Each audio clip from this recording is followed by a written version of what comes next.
today we're going to talk, again, thanks for coming. I know yesterday was a big party, so bear with me.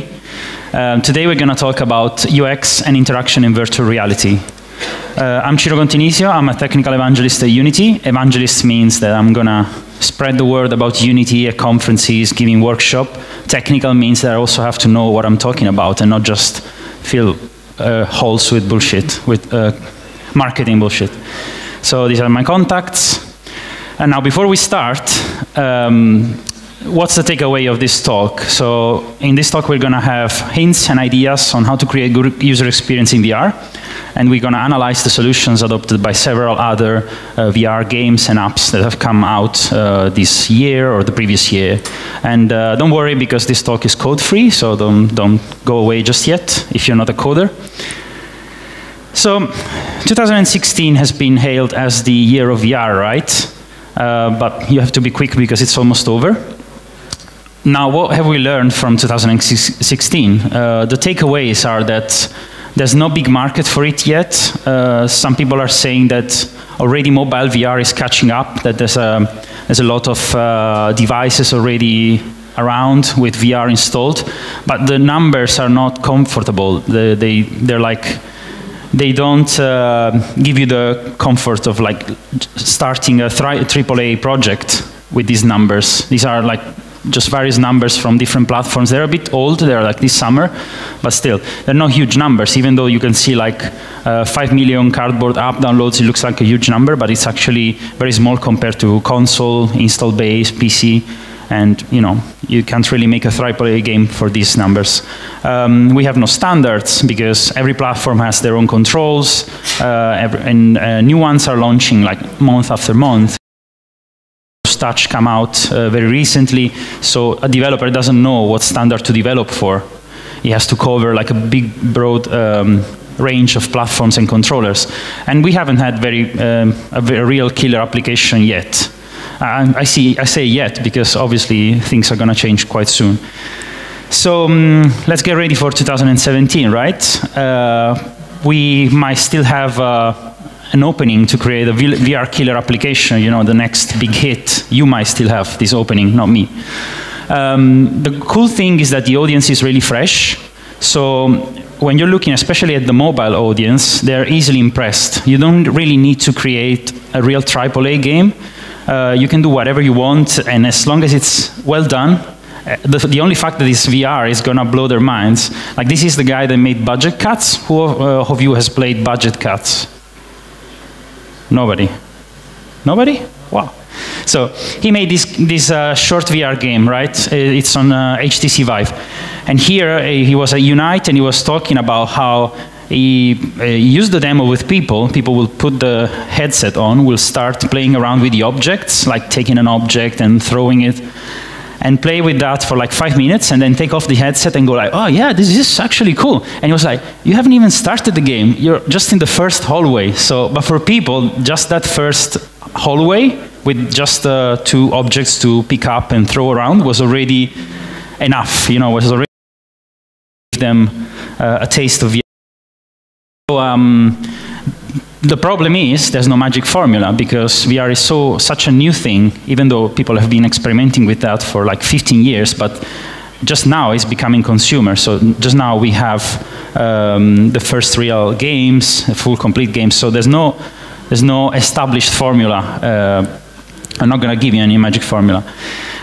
So the key to create good VR is interactivity. And when we look at the definition of interactivity, I've taken this definition from this book, which, by the way, I advise you to check out. It's called The Art of Game Design by Jesse Schell. So interactivity is a two-way flow of information between the player and the game. The interactivity happens through what we call the user interface, which is not the 2D UI that we usually refer to. It's like the interface with the game, between the user and the game. And the user interface, when it's put to action, defines the user experience. So that's why the title of my talk. Now, the user interface is made up of 3 parts. We have the real-world physical input, the controllers, the microphone, whatever, and then the output, which is a screen, or in this case, the Hmd, head-mounted display. Then we have the simulated game world, the 3D world around the user, And then we have the virtual interface, which is what we usually refer to as UI, right? The 2D or panels or buttons, whatever. And the relationship between them is called mapping. So when something we do, for example, physically, reacts well in the 3D world, we say that the mapping is well done. When the mapping works well, the player feels in control, the UI becomes intuitive, and the UX, the user experience, is generally great. So how to create interactivity in VR? Interactivity in VR has additional problems, because now we have motion-controlled physical input, the Hmd itself, so the screen through which the people look from, and the hand controllers.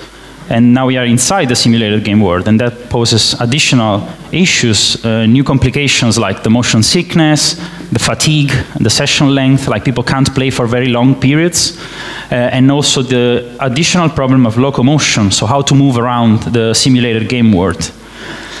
And interactivity in VR is not really a well-known field, again, because it's so new, which is also cool because you can write the new rules for the upcoming developers of tomorrow. So the first thing is we need to build a vocabulary. We need to understand each other. And so when I talk about VR and I talk about an experience, I can say, I experienced motion sickness because of this or this and that, and you will understand why, and we can talk about that. This is always the first step in game design, and in VR it's no exception. So when we create good experiences for VR, we talk about creating presence, right? You might have heard this buzzword, which is taking importance now when you read about VR. So what is presence?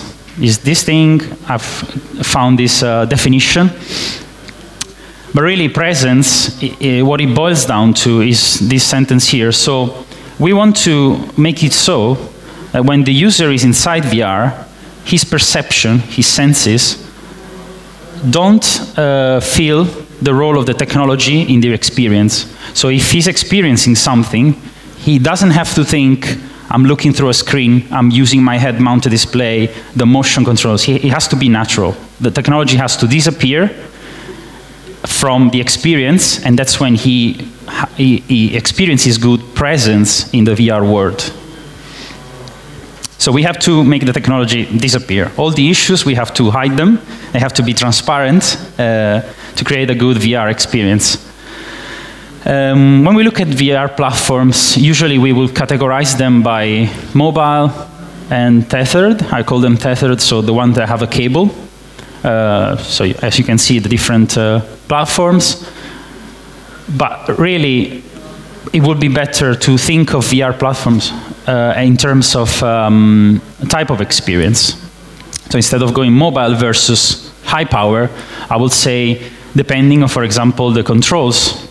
So you can have one button VR experiences like cardboard, Gear VR, the ones where you put your phone inside and you only have one button, or maybe in case of Gear VR you also have like a touchpad, and then you have the ones that are powered by hand tracking and gestures. So Oculus Rift, Daydream has a small controller like this, and PlayStation VR, which uses the PlayStation Move. And then you have room scale, full body movements, like the HTC Vive, that allows you to actually go around and move in the room. So let's get to the meat of the talk. What are our means of interactivity in VR? All these things that we bring to the table when we want to create interactivity and presence. Obviously, we're going to first start with visuals. So visuals, we usually, in VR, we use the same techniques on all platforms. We treat all platforms the same way.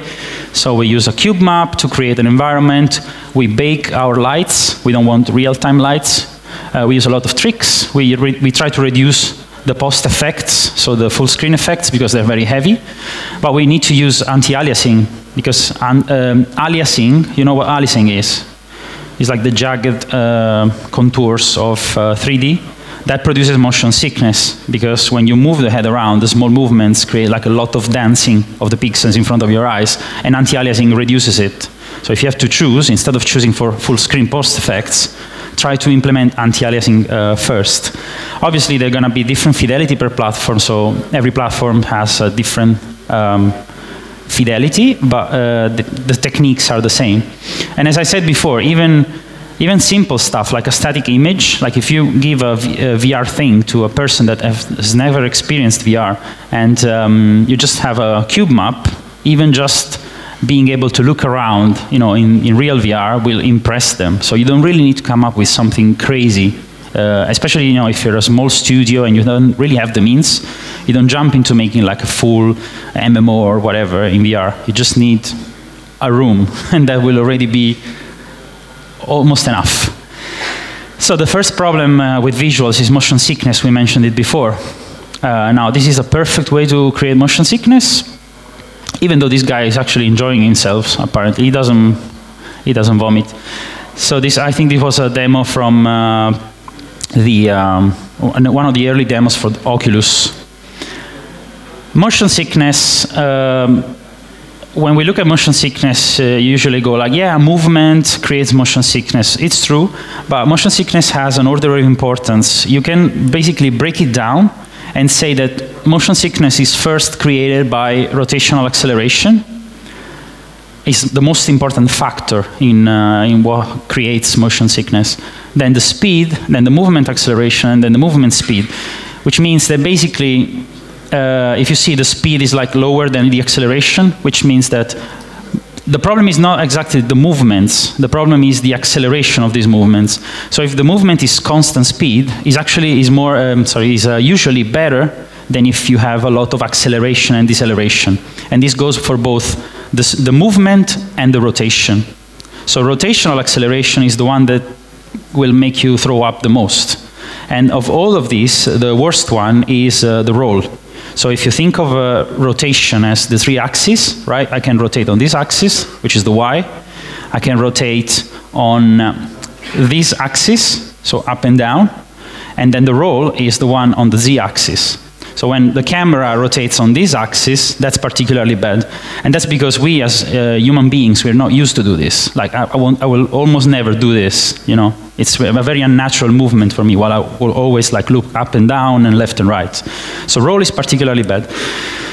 And when you produce a VR experience in terms of motion sickness, you should try to do what is referred as building the VR legs, which means building like metaphorical legs on which the players will stand, which means like letting them in the experience slowly, a little bit at a time, which I think goes on two time scales. You can do it on a very short frame in the same session, so it means starting slow and easing the player into the game before your experience, and you won't do it, but it will happen on a longer session, on a longer time frame, which means the player has experienced VR many times in his life, so the next time he goes into a VR experience is already quite ready. So you have these two time frames of which you control just a single session, obviously. What I mean is that probably in a couple of years, many of you and many of people in the audience will have experienced VR somehow, so they will already have some resistance. So in 2018, people will be able to create more chaotic experiences, while now we have to slow down and think about many people are new to this medium, so we need to ease them slowly. So some tips to reduce motion sickness. These are mostly taken from so first is to start slow. As I said, allow them to build their VR legs. Then one good tip is to have a frame of reference. So for example, in this example here, I don't remember which one is this game. I don't even know if it's a finished game. I think it's just a demo. But in this case, they have this frame of reference. So whatever you do, the frame of reference is going to be is going to stick to your head, and this reduced the motion sickness. And in this case, since it's an helmet, it has also a cool side effect, because as soon as you put your Hmd on, you feel like you've put a night helmet on your head. So you have this weight on top of your head, which is usually unnatural, but in this case, it makes sense. So it adds to the experience.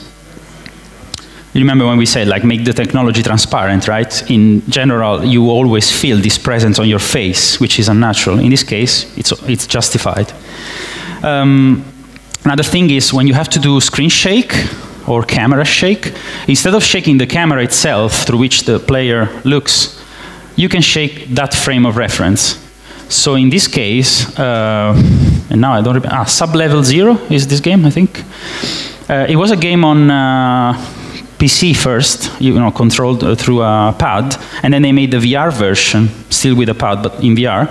So they have this spaceship in which the player is, and when the spaceship boosts, so you can see here briefly, there's a boost, and the frame will shake.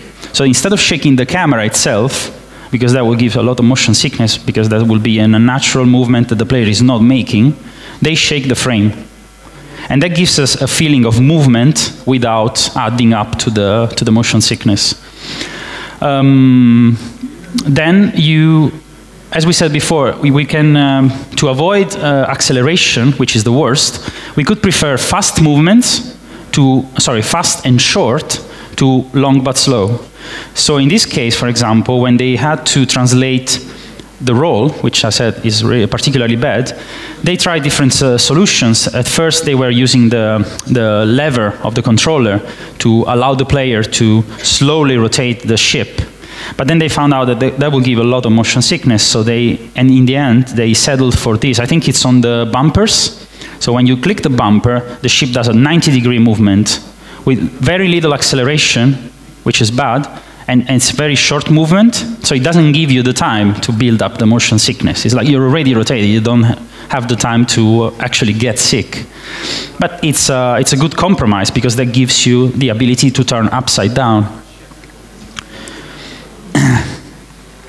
We're done with visuals, let's move to audio. So audio, step back, when we were working with normal 3D games, not in VR, audio was quite easy to do in Unity or other engines. They all had like a pre-made solution. So you will position the sound in a 3D scene. If you've used Unity, you will remember there's a tick box. You just decide that the sound is 3D, and then the camera, the listener takes into account that, the position, and it will distribute the sound on your 2 ears. So it will be spread over the 2 audio channels depending on the listener position. And we had reverberation filters to make to give the impression that you were in like a large hall or a small room. And we had the Doppler effect, which is the effect of when a sound comes nearer you and the pitch is modified. And all these things were available then. But now with VR, we have this new thing called spatial audio or spatialized. And spatialized audio is an extra bit of work that the sound designers have to do in conjunction with the technology that now we have available.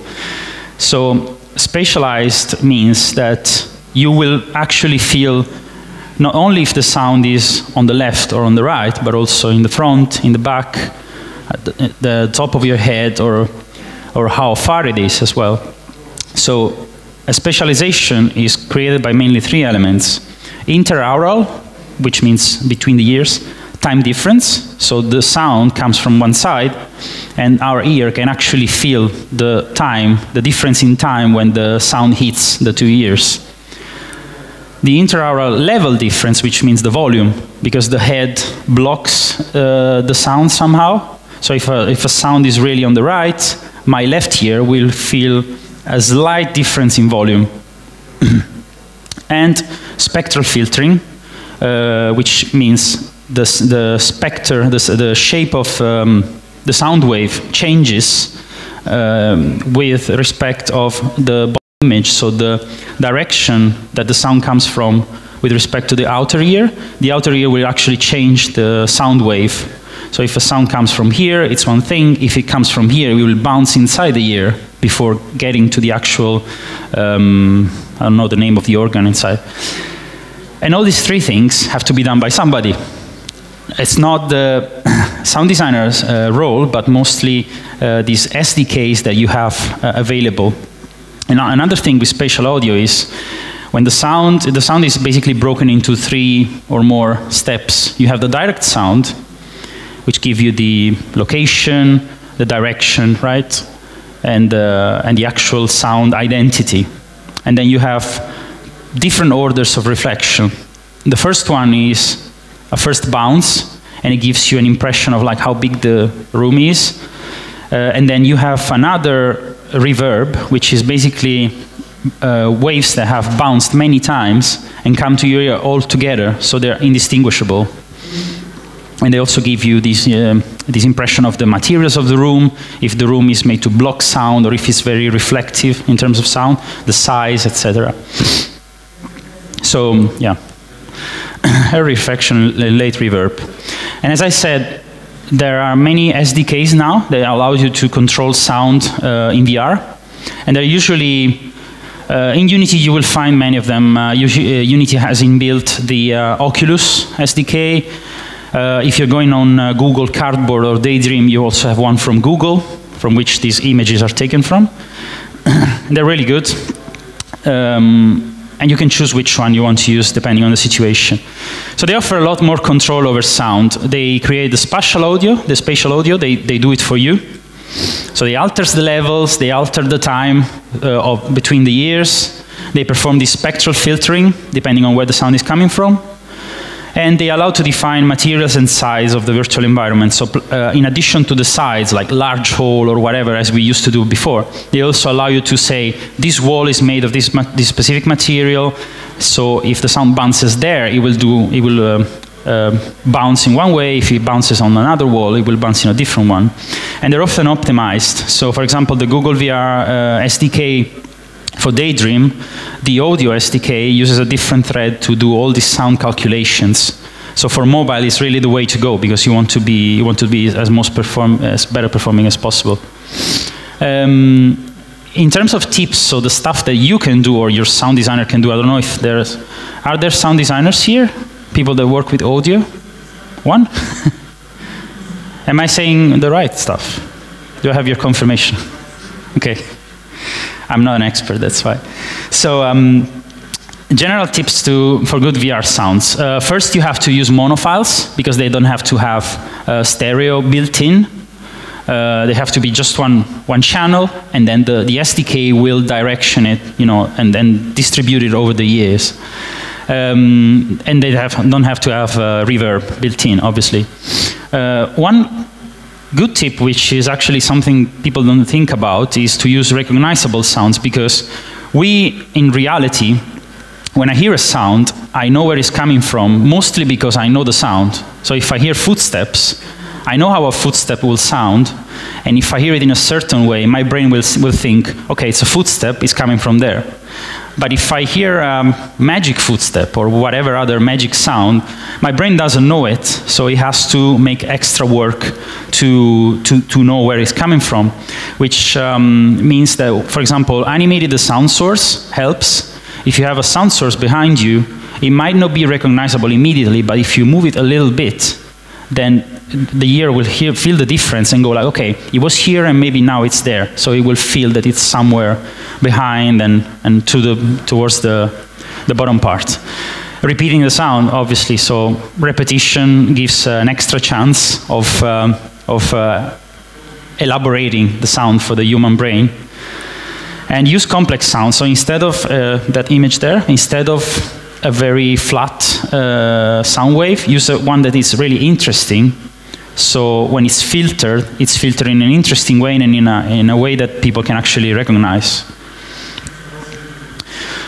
Let's move to input. When we think of the different kinds of input, the first one I think about is gaze, which is the most simple, which is because it's the most basic, and it's also the one that applies to all types of VR. All types of head-mounted display have gaze input. Gaze means like the looking at the direction. Sometimes it's the only choice. For example, for Daydream, Cardboard. Another mobile thing is you only have a button and then you have the gaze.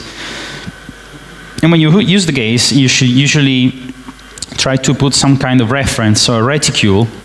For example, this is a very simple example. So a reticule in the middle that you can know where you're actually pointing at, and some feedback on the target. So the target changes in response to your reticule entering its shape. The gaze also brings involuntary interactions, because as humans, when we hear a sound, for example, we will instinctively look towards that direction, or we do other stuff with gaze. In this interesting example from Daydream demos, they were working with the motion control of the Daydream, which looks a bit like this, and it has an accelerometer and gyroscope, and they were trying to implement the throwing of the boomerang with the gesture in the beginning. So they were trying to implement the aiming and read the input from the controller, but they found it was impossible because people throw in the most weird ways. So in the end, they used gaze, because naturally you will look towards your target. So if I want to hit that target, I will probably want to throw the boomerang. So they really don't care about the direction you throw, they just care about the strength, and then they use the gaze for the aiming, and they found it works way better than trying to be one-to-one with the movement. And with gaze, the problem is you have to have feedback for stuff that happens off-screen, because this is a demo that I was building, so you look through the eyes like binoculars, and you direct your tank somewhere, and then you have to look somewhere else to shoot. And when you look somewhere else, they might be shooting at you, and your tank is like off screen. But since you're using your gaze to interact with the game, you cannot look there. You have to look where you want to point. So you need some kind of feedback, which is not here. So this is an example of how not to do it. You need some kind of feedback. You can put it on the reticule. You can put it on the extern of the viewing field, or something like that. And when you think about very simple mobile VR, so I will say you can take a lot of hints. If you don't know, what kind of gameplay to make, you can take a lot of hints from games for the motion impaired. So there is a huge library of games built through the years for people that have difficulties in movements, and they rely on one button. And if you look at like Spatial Effects or Games for Helen, which are associations that make these kind of games, you will find a lot of interesting gameplay just built on one button, or very simple movements that you can possibly bring to VR and make it work with gaze and one button VR like cardboard. When we move to more refined controls, like motion controls, my advice would be usually to hack the physics. So don't rely on the normal physics, which means, in this case, for example, which is still the Daydream demos, they don't rely on the collision of the ball with the racket, because that would be very imprecise, especially being on mobile. So they hack the physics. They take the swing that the player does, and instead of saying, the racket hit the ball here, they just say like, okay, when do you do it? If you did the swing very early, so the ball is coming and you do it early, then the ball goes that direction. If you do it, sorry, it goes more that direction. If you do it very late, it goes more that direction, or something like that. And you know who was doing that as well? Nintendo with Wii Sports. They weren't really calculating the physics, they were just faking it, and that's why Wii Sports was so amazing, even though the Wii Remote didn't have the gyroscope at the time. And again, like when they do this, in this other minigame, they have this guy with a sword, and they break the controls in two. They have the accelerometer for the swings, so when you swing very, very fast, the guy swings his sword, and it's only vertical and horizontal. There's no nuances of movement. But then they use the gyroscope to give you the impression that you're actually controlling the sword. So by fusing these two things, by keeping them separate, instead of having, like one-to-one sword controls, you have a refined movement, and then you can swing with precision whenever you want. So, you have to think of motion controls and break it down, and don't just go like, yeah, one-to-one controls, whatever, we match the position of the tool, physical and stuff. No, you have to come up with like different solutions depending on the platform. This is mobile VR.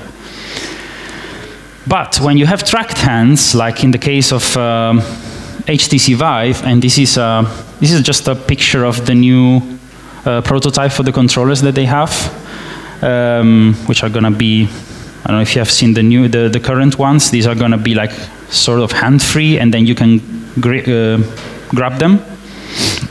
They were shown at the Steam Dev Days. So when you have tracked hands, I suggest to try to use this library, which is called Newton VR. And it's available for Unity. It's on GitHub. It's freely available. And it allows you to have physical interaction with the Vive controllers to take the objects, and the objects will have their physical properties. So when they impact with other objects, since they won't follow your hand, but they will react in a realistic way. They will behave in a realistic way. So keep an eye on this thing if you're doing something with HTC Vive. And the advice is always never use a button if you can go physical. So HTC Vive has a few buttons for a reason, because they want you to actually not use them, or only use them for a menu or something that you can use as a button. But if you have to do an in-game action, try to go physical all the time. So good examples are, for example, budget cuts again. So budget cuts is like a shooter, somehow, action shooter. It has different tools, and in the beginning you will change the tool with a button, but then the developer, the guy then in the photo before, he found out this cool way of changing tools. So you press a button and you see the tools appearing in front of you, and instead of like choosing it with the button, you actually take it like this. So you connect with the tool, and the tool straps to your hand, and then you have it, and then you can press a button, they appear again, and you can like take the tool again. And it's an interesting way of making a tool swap. This is Fantastic Contraptions. I won't explain the game because I don't have time, but they have a toolbox, which is an actual cat, which lays around the environment, and you can find it, you can take it with your hand, and you can place it somewhere else. And he has these things on the back, which you will use, so you will pick them and use them in the playground, and you can move him around. He floats in the air. And it's a cool way of having a toolbox instead of having like a menu with 3 options. And you can also throw him out of the scenery. Yeah! And he will reappear on the scene. This is a YouTuber. The problem with the motion controls is that you have no real live feedback. So if you think about the Steam controller, they try to do something like that to give you a feedback where there's nothing, like the pads that the pad has. They implement this thing called haptic feedback. So you feel a slight vibration as you move your thumb on the pad, and that gives you the impression that there's actually something under your thumb, which is probably going to be also the future for mobile at some point. Like we're going to have screens that give us a feeling of a relief on the surface.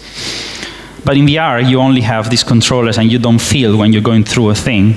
So you have to build it with vibration, probably, is the only tools that we have. That library that I told you before, Newton VR, implements that. So when you compenetrate an object with your controller, you feel like a slight vibration that gives you a feedback that you can actually pick it up. Another problem with the controls on VR is it's difficult to perceive the z-axis, so the depth, because we see depth well when it's really near. And when it starts to be far away, then we don't perceive it that well. So any gameplay that relies a lot on depth is going to have some problems. And this is an example, again, from those Daydream demos. And this was the guy, like he's the developer, but when he's playing the game, he smashes he smashes onto the circle. Because if you think about it, the plane is already at a certain distance, and then these circles are coming from even further away. So before you actually understand what distance are they at, it's the other demos were great. This one, I'm like, okay, they could have chosen some other kind of gameplay, or maybe make it nearer the viewer, because at that point it's already kind of difficult to perceive the distance where the object is. Another big issue, locomotion. So who has tried VR here? HTC Vive? Okay, so you know the problem about locomotion, the problem that the room has a certain size and we have to move further away from like that size. So locomotion, there's many solutions. No one is perfect. This is just a panoramic of all of them. of some of them, sorry. This one is a game called The Gallery, and this uses teleport and reorient. So you point at some place, you have this marker, you can also rotate it, you press a button, and then you're teleported there in the rotation you chose. It's okay, I guess. This is walking in place. Some people are working on that. Some people are doing it with the controllers. So you move the controllers like this and you walk. Another one I've seen has a controller. You put your controller in your belt. So you're moving your body and it feels the movement. But the downside is that you lose a controller because you're only going to have one to interact and one is here. Might be okay, I guess. This one I don't like. It's you move, you freeze the word, you turn around, and then you start walking in the opposite direction. So you get back real world space, but in the VR, you're frozen as you turn. It's really weird. I don't know. I wouldn't advise this one. This one I found on the internet is a sphere that you grab, and you basically pull the word. So as you pull, you see this like reticule around you, and you can move it around. So if you need to go there, you can like pull them. But this one uses hand tracking. As you can see, he's using some kind, I think, lip motion to track the actual hands. So it feels natural. But in terms of the game, it's like, why am I pulling the word? But it might be a solution if in your game it makes sense that you can move around like this. So the best solution for me is usually trick the player's mind. For example, this is a good example from a tech demo that was actually built by, I think, a Unity employee, in Japan, Yohei Yanase. So the idea is, he called it Unlimited Corridor. It's just a demo for an installation. It's not for the day-to-day development. The idea is to have this circular corridor, circular structure with a corridor in the middle. And as you're working in VR, you're touching the thing, which is some sort of haptic feedback, if you want. And you feel like you're walking indefinitely near this infinite wall as you go around. And you also can turn. So as you hit the middle corridor, you can decide to just go in. And you walk for a while, and then you can go around again, and you feel like you're working indefinitely. And the cool thing is that they built a two-player version where they keep the players separated, so they don't meet in VR by using some doors. So if you're in the middle of the corridor, for example, you will hit like a door as the other one walks around you, and then when he's gone, then the door opens, and you can keep walking, and the game stops them depending on where they are. So they never meet in the VR, and they feel like they're working in a huge environment, even if actually they're just going around. So the best solution is usually, again, tricking the player's mind, but really integrating the locomotion as a game mechanic. So if you can fit the locomotion and the reason why you use that particular locomotion style in your game world, then it's the best solution for me. Again, budget cuts, what they do is they have this pistol that shoots like a small ball. When the ball hits the ground, on your pistol, you're going to see like a portal and a representation of where you're going to end. So you can shoot very far, and you see the place where you're going to end, and when you hit the button, the portal opens on you, and you're there. So you can possibly shoot behind the corner. There's an enemy, and you decide no, I don't want to go there, and you cancel. Or you do it, it's free, so you look around through the portal, and then you go yes, and you're teleported there. And it feels natural. It's not the best. You still feel like you haven't walked. But it makes sense in the game's world because it's using this particular tool because the game is like a stealth game. This other game, Unseen Diplomacy, makes good use of what is called reoriented bulking, I think. So the idea is you're walking around and the game knows the environment, and before you hit the wall in real life, you have a turn. And then when you turn around, maybe you take a lift, so you go up. And when you go up, you have a different environment. So when you turn around, you don't feel like you're actually going around on yourself, but you feel like the environment is changing so much, and your brain is tricked, and it forgets where you were. And another trick is these catwalks or pathways that you can see, which limit your movement. So I can stop moving here because maybe there's a wall, but the catwalk gives me the impression that there's much more to explore. So I don't feel I'm constrained in this small environment. And this is, I think, is something that looks similar to what Escher was doing, right? He was like tricking you into thinking that the character was going somewhere, but actually is not. Something like that. How to keep the player from clipping through walls. Now, I talked about the doors before in that example, and you will think about who stops the player from going through the door. Well, you can't stop the player, but what you can do is make it cool. So in this demo from a studio that make a demo for Audi, they use clipping. When you clip through stuff, they make it cool. They make it like X-ray, which gives you a suggestion like something is happening. You shouldn't be looking into objects, but since you're doing it, then this is how they look inside, and it's a cool shader trick. Finally, let's talk about comfort. Wow.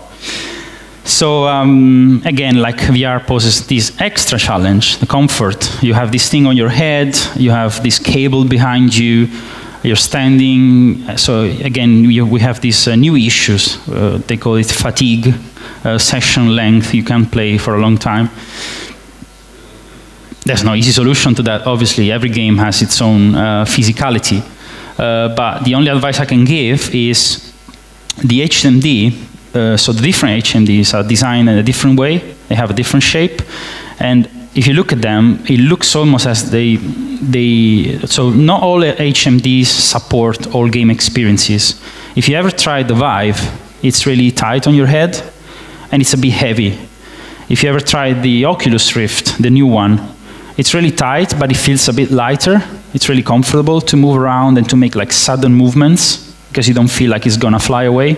But if you try the PlayStation VR, it's super light because it holds here on your head, and then it's just put on your face very lightly. So it's super comfortable. But the problem is, as soon as you do like this, the HMD is gonna dance in front of your eyes, and that destroys the experience.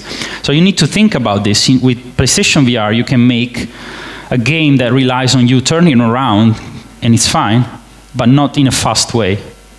And also movements up and down. If you look with the Vive completely down, the HMD will actually feel like as if you're losing it. So you need to take this, the shape of the HMD into consideration when you're thinking about the experience you want to give, and possibly limit the movements that the player can do. So, and then another thing which I thought about, but since I have no time to develop, I have never tried it, is these Hmd cables, they come from behind you. They're annoying, right? And sometimes when you turn around too much, they tend to strangle the player. So I was thinking, why can't we, as developers, direct the player attention to make the cable unravel? So as they are turning around and the cable is starting to go around their neck, we can use sound cues on the other direction and make them turn again to that direction before continuing the gameplay. It's not possible. So yeah, not every kind of gameplay can use this trick, but we can prevent this phenomenon if we want by working in the right way. So a gameplay that relies on 360, like there's a game where you're on a platform and you are shooting these aliens. So you can, as a game developer, you can decide where the aliens come from. And if you know that the player has turned like 90 degrees on one direction, then you can start proposing enemies on that direction instead of this direction, or randomly. And you can control this field and make the experience a bit better. So the talk is almost over. Now the magic formula is challenge everything I said, which means don't take what I say as the holy grail, because again, rules for VR are not written yet. You can write new ones. So take the advice, try it for yourself, and try to come up with new solutions, especially to the locomotion thing and all the problems that we mentioned. Now, since my time is almost over, has anybody got questions? Because if you got questions, we go through questions and we skip the future, because who am I to predict the future? Yeah. I'll just put the list on the screen, so if you want to read it. Thank you for your talk. Yeah. You noticed about cable problem. So do we have any hope for wireless devices, and is there any problems with, I mean, why do we not doing the wireless helmet or something? I didn't get it. Do we have a problem with? Wireless devices. I mean... By device you mean phones or like the... Headset, yeah. So what's the question? If we have problems? We have a problem with the cables. I mean... yeah. So... wireless. What about wireless headsets? Sorry for my... I don't know. I mean, I'm not an hardware maker. I think they will come in a while. If you have seen the Unlimited Corridor demo, when they work with the hands, they had a wireless headset in the image. Oh. I think it was wireless. Yeah. You see they have like an antenna on their head. Oh. That's wireless, but it's probably, maybe the battery lasts 20 minutes, 10 minutes, because it has to power the screen that's on your eyes and also keep the communication. I don't know how long does it last. It's like it's not a commercial solution for now, but they will come in the future, I guess. Every virtual reality manufacturer probably already has a wireless version working, but they're not available to the public yet. But I don't know, 1 year, 2 years. Okay, thank you. No worries. Yeah. More questions? Thank you. You said that VR era has coming for 20 years, I guess. And what about now? Do you think that VR era has already came or not? It is in process. Well, I think it depends on what you think is the factor that defines an era. Because, as we said before, like the numbers are not huge yet. And surprisingly, many people haven't tried VR yet. Like we're here, we all tried it, but you go out in the street and everybody knows about VR, but many people will go like, yeah, I actually never tried it. So there's still time to get to that point, and then you have mass adoption, so everybody has a VR headset or a phone which is capable of VR. So I think, we're still early in the era of VR, if there's such an era. Can I ask one more thing? Yeah. Do you think it will be a long process, or something should happen like at once, boom, something big, and now it's VR era? The boom is already happening, I guess, because now that PlayStation VR is out, and PlayStation just hooks to a console that many people already have, so they just have an additional extra to pay, and they have VR compared to the PC, which was like a slower process because you have to buy a big PC, then the headset, and mobile VR as well. Like Google is pushing a lot with their Daydream platform, which is coming out now. So I think that will basically, as if the progress was like slowly, then there will be like a jump in adoption in terms of like everybody will have them, and then we will work from there. But yeah, this year, next year, many more people will have experienced VR at least once from their device or from a friend. So everybody will know more about this, and the market will expand. Thank you. No worries. Okay. Hi. Hello. Thanks a lot for your speech. It was really useful. My question is about motion sickness. What if we use motion blur or some other effects like it during the movement of the player? Will it actually negate the motion sickness, or will it add to building up, or it will have no effect at all from your experience? I don't really know about motion blur. I think it helps a bit, but there's too many factors at play, like when you're moving your head around, you have an effect called ghosting, I think, which is, so you see the previous frame somehow, and it really depends on the Hmd. Like the technology right now is not so refined as to you have a clear vision and then you apply an effect on top. I think that's too much, you know. It's like, because then if the game doesn't respond that well and the motion blur just drops the frame rate even further, then it's better to avoid that. So I think it's a good trick, but right now it's better to focus on other tools, like the anti-aliasing is very important. Yeah, and keeping the frame rate super high is more important than applying like motion blur. That's my opinion. We're done. So thanks, Ciro. No worries.